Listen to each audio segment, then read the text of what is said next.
Wow. Solid pala yung mga isda mo, Brad, no? Siyempre naman. Oh, nakapili ka na ba kung alin dyan yung gusto mo? Bakit? Libre mo? Day joke lang. Magkano ba isa niyan? 150, fix na.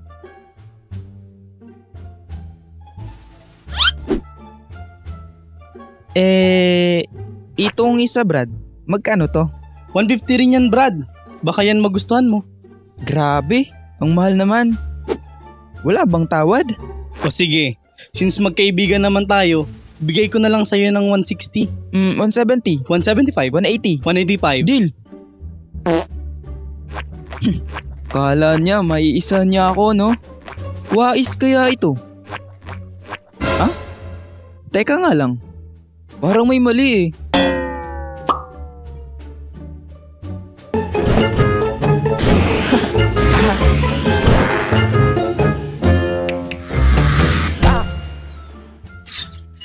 Aray.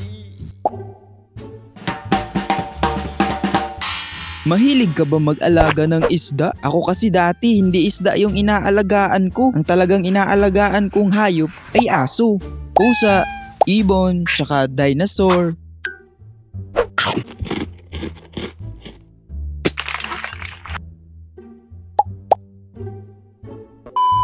Pero bakit nga ba ako nahilig mag-alaga ng isda tulad ng gapi at beta? Ganito kasi ang kwento.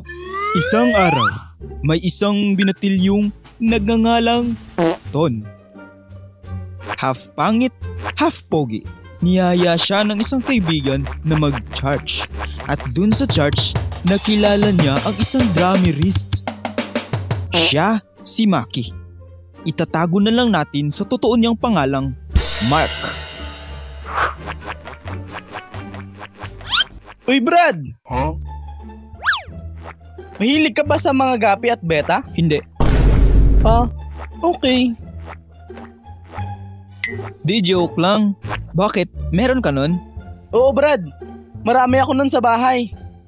Tara, sama ka. Ipapakita ko sa'yo. Ano nga pala yung beta tsaka gapi? Ha? Di mo yun alam? Hindi eh. Tao ba yun? Hindi. Bagay? Hindi din. Hayop? Oo. Nasa land? Hindi. Nasa air? Hindi. Apat ang paa? Hindi. Iisang paa? Hindi. Nasasakyan ba to? Hindi. Sirit na nga. Isda kasi yun. Isda pala yun. Sige, tara. Punta tayo sa inyo.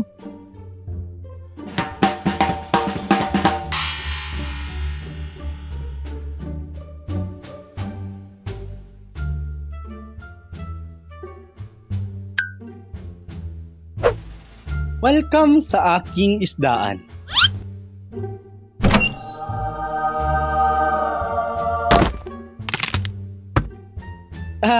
Hehe. Automatic kasi yan, kaya ganyan. Anyways, ito nga pala yung inaalagaan kong isda. Meron ako ditong gapi, balloon molly, glow tetra, at beta. Ano ba itsura ng beta? Pwede ko bang makita? Ito yun oh. Ito pala yung pinakauna kong beta.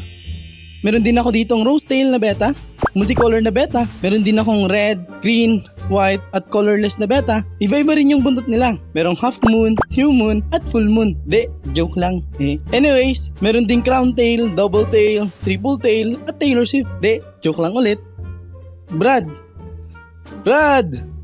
Hello! Uy, nakikinig ka ba? Sorry.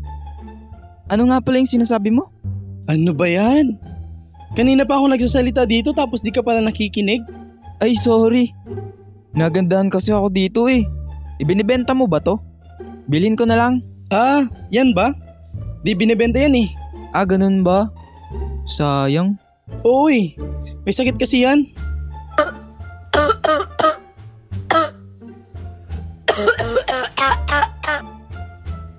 Pero gusto mo ba talaga yan? Sa'yo na lang. Uy, talaga ba? Salamat ah.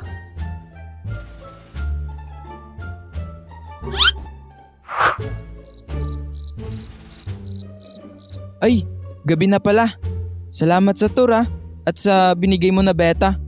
Promise, aalagaan ko to ng mabuti. Sige, ingat sila sa'yo sa pag-uwi mo ah. Ay Brad, wait lang. Ha? Bago ka pala muna umalis, palike and follow naman ang aking Facebook page at TikTok account. Kaya mga Lodi, kung gusto nyo mag-alaga ng isda, ay follow nyo lang ang aking social media accounts. Salamat! Wait lang, nasaan na si Ton?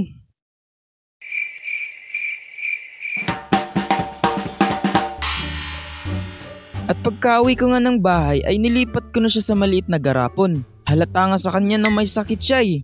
Kasi lagi siyang nasa gilid at matamlay. Baka broken hearted lang kaya ganito. So, since hindi ko naman alam kung paano gamutin to, hinayaan ko muna ng ilang araw. I know buddy, you need some space para makapag-move on. Alam ko masakit ang breakup, pero mas masakit kung mawawala ka sa akin. Oh. Pagkalipas ng 2 araw. Wait. 2 araw? Dalawang araw ba? Aba malay ko. Kwento mo yan eh. Anyway, pagkalipas ng 3 araw, siguro.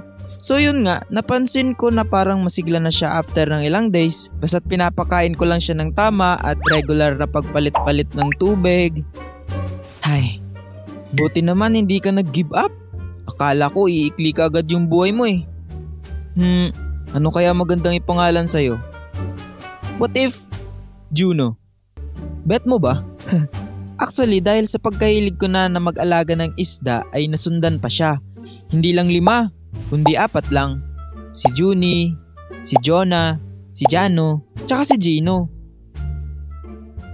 Siguro guys, gawa tayo ng part 2 kung nagustuhan nyo itong video na to. Sa ngayon mga Lodi ay hanggang dito muna tayo. Maraming salamat sa inyong panonood. Ingat! So maraming salamat nga pala kay Marks Beta sa pagpayag niyang makipag-collab sa atin. Anyway, follow nyo siya guys. Ang gaganda ng mga isda niyan. Hi, ako nga pala si Marks. Hindi po pala ako animator, pero nag-aalaga at nagbibenta ako ng isda. Please like and follow my Facebook page and TikTok account and get a chance to win free betta fish. So paano sumali? Simple lang, screenshot mo tong video na to at isend sa aking FB page at mamimili kami ni Ton ng mga masuswerteng mananalo. Yun lang, salamat! Special shoutout po kina Renz Velasco, Zane Delara, Princess Ganda, and Rochelle. Maraming salamat po sa inyo. Kita-kits po tayo sa next video. Bye-bye.